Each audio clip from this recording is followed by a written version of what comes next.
नमस्कार, पहाड़ प्रभात देख रहे हैं आप और आपके साथ मैं हूं कौशल सेठ।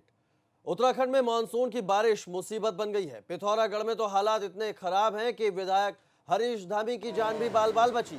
बताया जा रहा है कि हरीश धामी आपदाग्रस्त इलाके के दौरे पर थे। वो पथरीले रास्ते से जा रहे थे। इसी दौरान हरीश धामी गिर जाते हैं। गनीमत रही कि मौके पर मौजूद लोगों ने किसी तरह उनकी जान बचा ली। तो तस्वीरें आप देखिए, बहने से बाल बाल बच गए विधायक हरीश धामी। नाले में पैर फिसलने से ये बहाव की चपेट में आ गए थे, लेकिन जो मौजूद लोग थे उन्होंने किसी तरह से इनको बचा लिया। लुमती गांव के दौरे पर थे हरीश धामी, जहां नाले में पैर फिसल गया था उनका और इस तेज बहाव में हरीश धामी फंस गए थे। उनके साथ जो लोग थे उन्होंने हरीश धामी को तुरंत ही बचा लिया। तो पिथौरागढ़ की ये तस्वीरें हैं जहां लुमती गांव के दौरे पर विधायक हरीश धामी थे। इस दौरान यहां जो नाला बह रहा है, तस्वीरें देख सकते हैं कितना तेज बहाव इसका। इसमें हरीश धामी फिसल कर गिर पड़े थे और बहते बहते बाल बाल बच गए विधायक हरीश धामी। उनके साथ जो लोग थे उन्होंने उन्हें बचाया। ये बहते बहते हरीश धामी जी बच चुके हैं, आधा बह गए थे। तस्वीरें देखिए कितनी हैरान करने वाली हैं। बाल बाल बचे हैं विधायक हरीश धामी। लुमती गांव के दौरे पर थे विधायक हरीश धामी, जहां पर ये नाला बह रहा था। ये देखेंगे आप, हरीश धामी जी पूरे कीचड़ में बहते बहते बच गए। उधर चमोली में बद्रीनाथ हाईवे पर लैंडस्लाइड का रोंगटे खड़े कर देने वाला एक वीडियो सामने आया है। इस वीडियो में देखा जा सकता है कि पहाड़ किस तरह से दरक रहा है। तो लैंडस्लाइड का ये हैरान करने वाला वीडियो, पूरी की पूरी एक चट्टान टूटकर गिरी है और कहीं ना कहीं लोगों की जान इससे आफत में आ गई। चमोली में बाजपुर के पास ये चट्टान का बड़ा हिस्सा गिरा और देखिए मलबा ही मलबा यहां पर हो गया। इस रास्ते को इस मलबे ने जाम कर दिया, जिसके बाद कड़ी मशक्कत के बाद ये रास्ता खोला गया। बाजपुर के पास चट्टान का ये बड़ा हिस्सा टूटकर गिरा था। चमोली की ये तस्वीर आपको दिखा रहे हैं। लगातार उत्तराखंड में अलग अलग जगहों पर लैंडस्लाइड की घटनाएं हो रही हैं। चमोली की ये तस्वीरें आपके सामने हैं।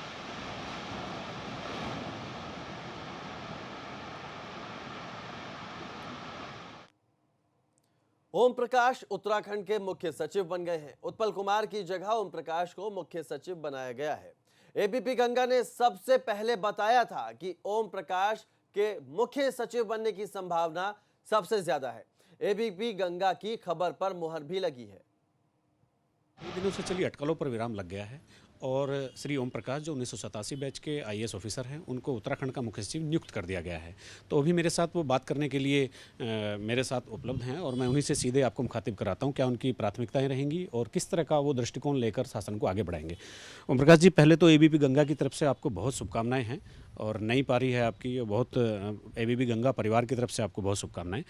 तो चूंकि जिस तरह का आपका बहुत व्यापक अनुभव रहा है, खास तौर पर फील्ड पोस्टिंग का अगर हम देखते हैं, उत्तर प्रदेश से लेकर उत्तराखंड तक तमाम जगह आप रहे हैं, एक नई जिम्मेदारी है और ये आपकी सर्विस का भी पीक होता है। तो अभी आपकी किस तरह की प्रायोरिटी रहेगी और जो आपका पुराना अनुभव है उसको आप किस तरह से शेयर करेंगे अपनी टीम के साथ? आपको सबसे पहले बहुत बहुत धन्यवाद।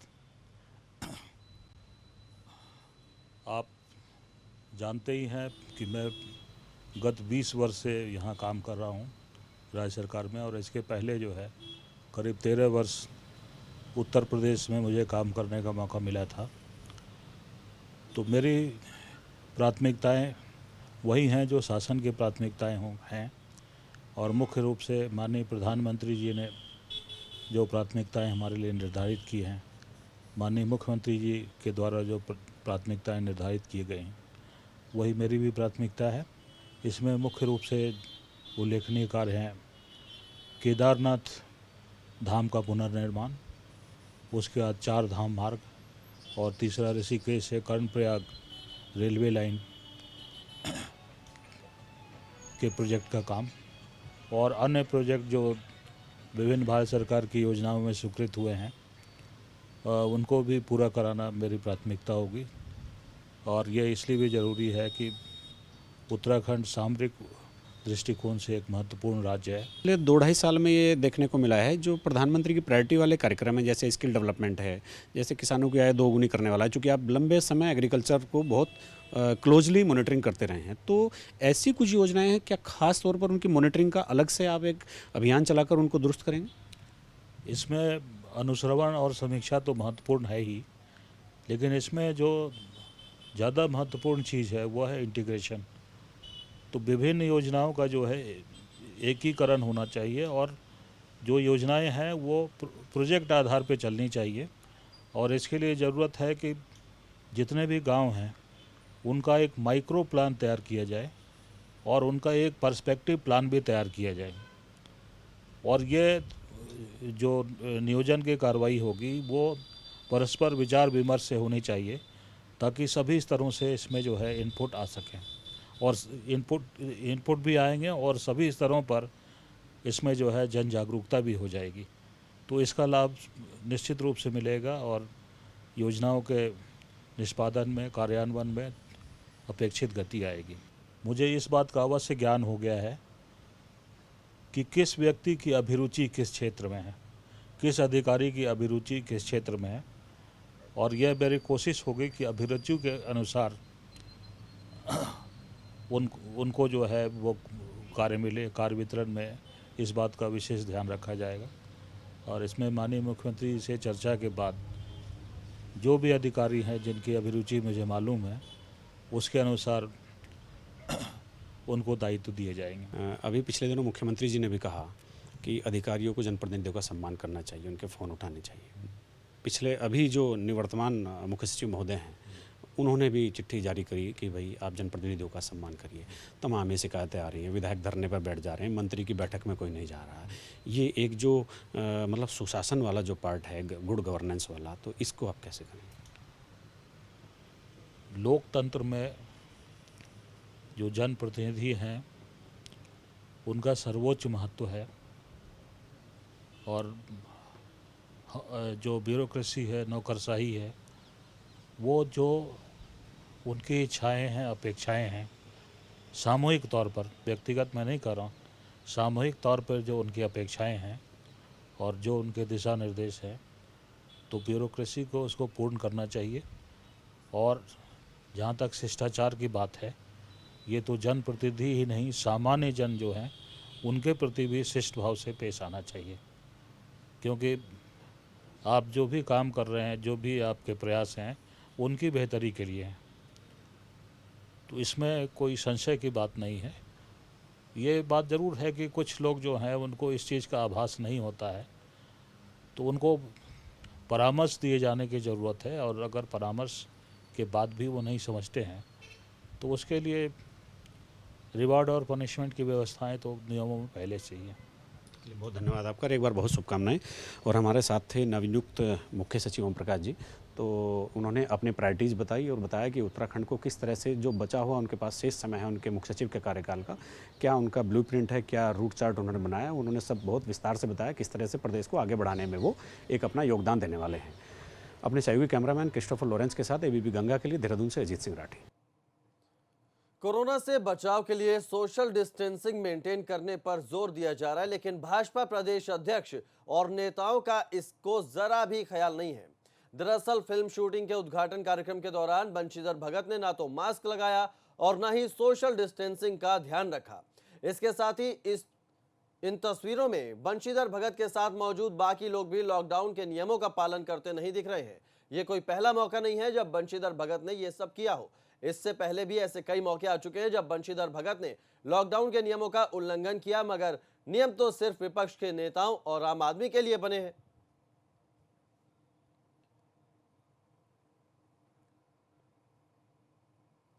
एक बार फिर से रुख उत्तराखंड में मॉनसून की आफत का। पहाड़ों में मुसीबत, मॉनसून की बारिश जो है मुसीबत बन गई है, जिससे हालात बिगड़ने लगे हैं। देवभूमि में मॉनसून की मुसीबत।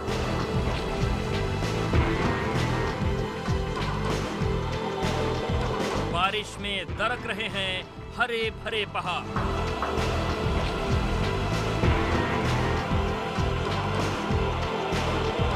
रौद्र रूप में बह रही हैं नदियां।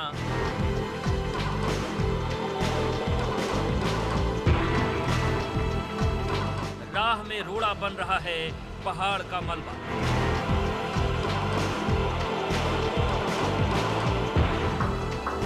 सफर में हर पल जान का जोखिम।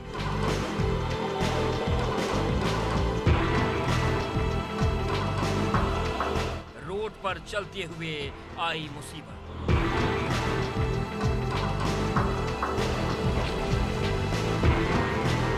मलबे और पानी ने जाम किए गाड़ियों के पहिए।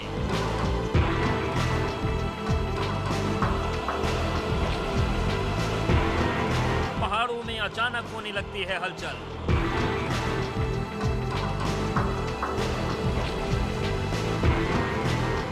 क्या होगा जब हजारों टन मलबा तेज रफ्तार से नीचे गिरेगा?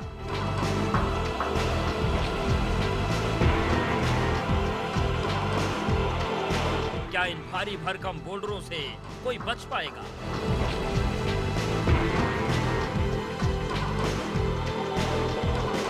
आखिरकार इन हालात में इंसान कब तक जिंदा रह सकता है?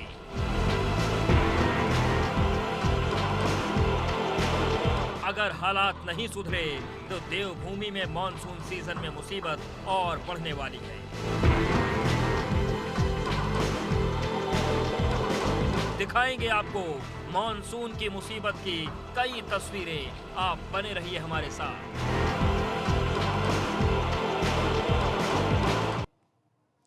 पिथौरागढ़ के लुमती गांव में सेना ने ग्रामीणों को रेस्क्यू करना शुरू कर दिया।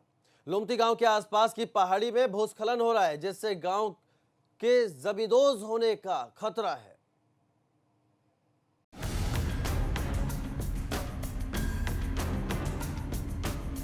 पिथौरागढ़ का लुमती गांव आपदा की मार झेल रहा है। हालात ज्यादा बिगड़ने पर अब सेना ने मोर्चा संभाल लिया है। इस तस्वीर को देख कैसे सेना के जवान लोगों को एक रस्सी के सहारे नदी पार करा रहे हैं।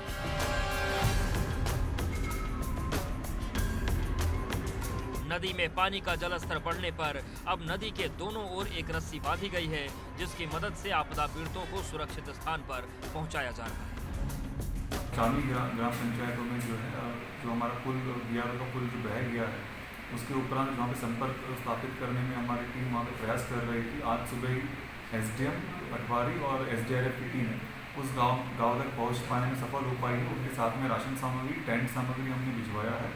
अभी हेलीकॉप्टर का भी हमने रिक्वेस्ट किया था, उसको भी हम लोग को शासन से सूचना प्राप्त हुआ है कि वो भी अभी उपलब्ध हो रहा है। दरअसल लुमती गांव के आसपास की पहाड़ियों में दरारें पड़ रही हैं, साथ ही गांव को जोड़ने वाले तमाम संपर्क मार्ग बारिश में ध्वस्त हो गए हैं।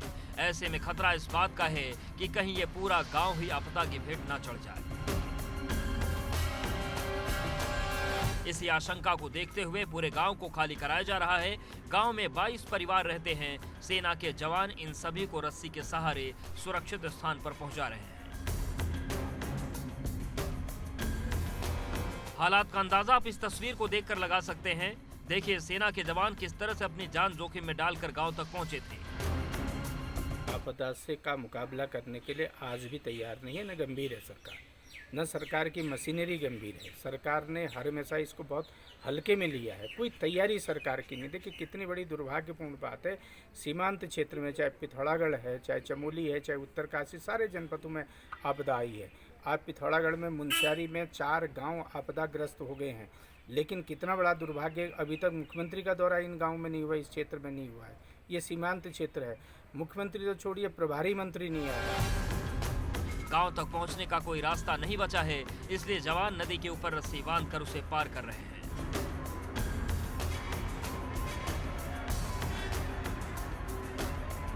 परेशानी इसलिए भी बढ़ गई है कि मानसून सीजन में संचार की तमाम व्यवस्थाएं ठप हैं।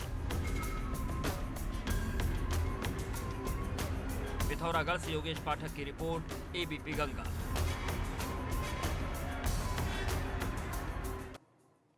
उत्तराखंड में मानसून की बारिश ने लोगों की मुश्किलें बढ़ा दी हैं। कहीं पहाड़ दरक रहे हैं तो कहीं बारिश की वजह से नदियां खतरे के निशान के पार बह रही हैं।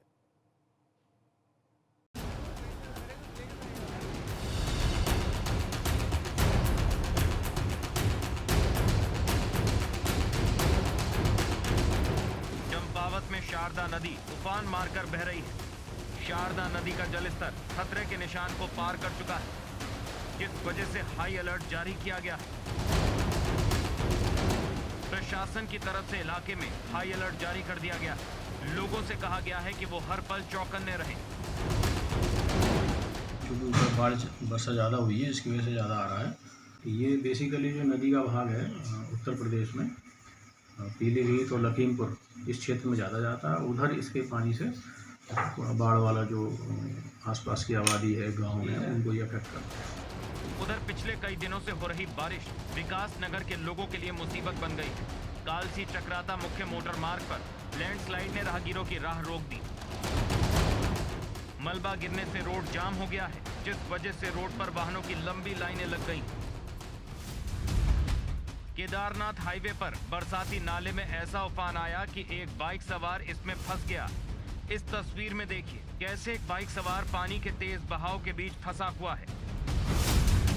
कुछ लोग उसकी बाइक को निकालने की कोशिश कर रहे हैं, मगर पानी का बहाव इतना तेज है कि इनकी जान पर बनाई है। जब बात नहीं बनी तो बाद में जेसीबी मशीन मंगवाई गई, जिसकी मदद से इस बाइक को निकाला गया। उत्तरकाशी में भी बारिश लोगों के लिए मुसीबत बन गई है। इन दुकानों की हालत देखिए। दुकानों के बाहर पानी भर जाने से लोग परेशान हैं। दुकानदार बाल्टी से पानी निकाल रहे हैं। दुकानदारों का कहना है कि ऑल वेदर रोड के निर्माण में हो रही लापरवाही की वजह से जल भराव हो रहा है। उस इलाके में काम नहीं होना चाहिए। ब्रह्मखाल जो मुख्य बाजार है हमारा, वहाँ पर अभी काम नहीं होना चाहिए था। चलो इन्होंने काम शुरू कर दिया था, तो उस जो जल भराव वहाँ पे हमारे ऑल वेदर के चक्कर से जो जल भराव वहाँ पे हो रहा है, स्थानीय लोगों को वहाँ पे जो हमारे व्यापारी भाई हैं उनके संज्ञान में और उनके साथ बैठ करके इस पे निर्णय लेना चाहिए। एक तो कोरोना, ऊपर से मौसम की मार केदारनाथ की यात्रा पर भी भारी पड़ रही है। मॉनसून की बारिश तीर्थयात्रियों की राह में रोड़ा बन गई है। यात्रा पड़ाव पर अभी भी कई जगह ग्लेशियर जमे हुए हैं, जिससे आवाजाही में दिक्कत हो रही है। 7,873 लोग जो हैं वो यात्री दर्शन के लिए आ चुके हैं श्री केदार, और कल की डेट में 142 लोग गए थे। और चूँकि ये सावन का महीना चल रहा है तो कुछ यात्रियों की संख्या ज़्यादा हुई है। और जब मौसम का अलर्ट जारी होता है और कुछ मतलब एक्सट्रीम अलर्ट आता है, जैसे बीच में एक बार रेड अलर्ट आया था, तो फिर उस हिसाब से सबको सेंसिटाइज कर दिया जाता। गौरीकुंड से केदारनाथ धाम तक बारिश के कारण रास्ता खराब हो गया है, जिससे तीर्थयात्रियों को भारी दिक्कतें हो रही हैं। मसूरी में भूस्खलन के बाद 2 दुकानें जमींदोज हो गईं। बस स्टैंड के पास भारी भूस्खलन हुआ।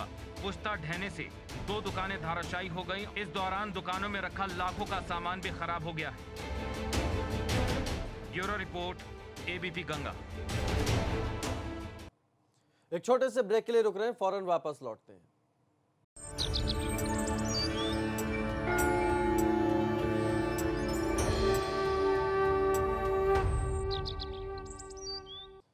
ब्रेक के बाद स्वागत है आपका। हरिद्वार में मनसा देवी मंदिर की पहाड़ी पर बरसात के सीजन में हर साल भूस्खलन होता है। आईआईटी रुड़की ने भी अपने सर्वे के दौरान साफ किया था कि मनसा देवी की पहाड़ी कभी भी बड़े हादसे का कारण बन सकती है, लेकिन अभी तक इस ओर कोई ध्यान नहीं दिया गया।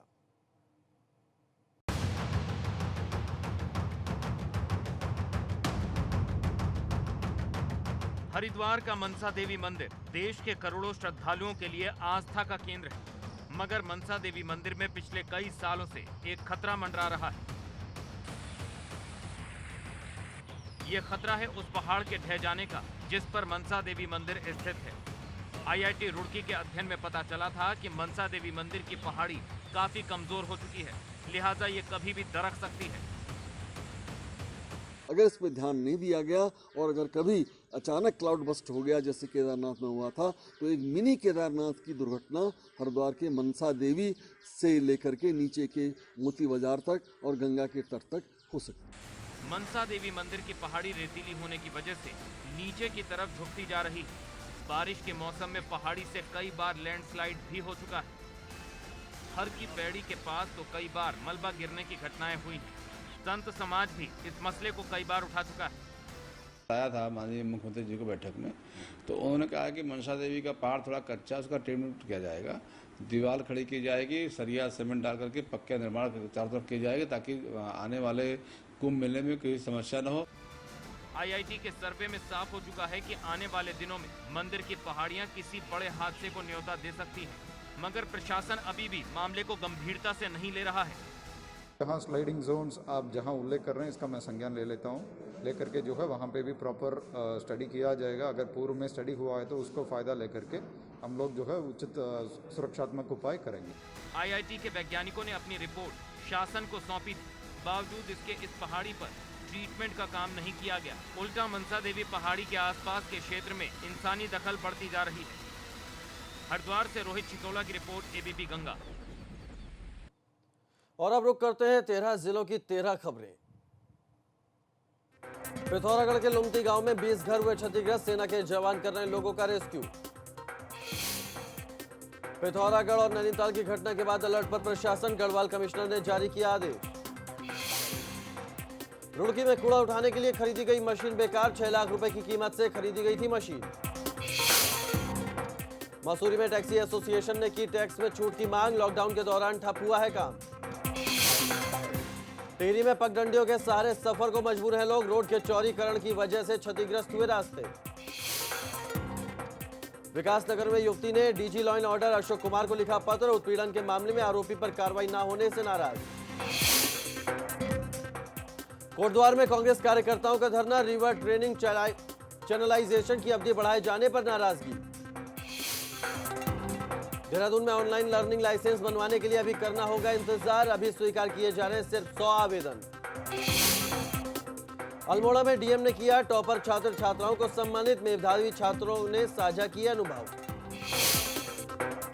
कॉर्बेट पार्क में वन्य जीवों के अंगों से बनी टॉफियां की गई नष्ट, मुख्य वन जीव प्रतिपालक ने दी थी इजाजत। पौड़ी में एडवेंचर स्पोर्ट्स पर दिया जा रहा है जोर, नयार नदी में एडवेंचर खेलों का ट्रायल। राम के रंग में रंगा नजर आएगा हरिद्वार का ब्रह्मकुंड, 5 अगस्त को कई हजार दीप जलाने की तैयारी। रुद्रप्रयाग स्थित तुंगनाथ धाम में नहीं है मूलभूत सुविधाएं, श्रद्धालुओं के लिए खाने पीने की चीजों का भी संकट।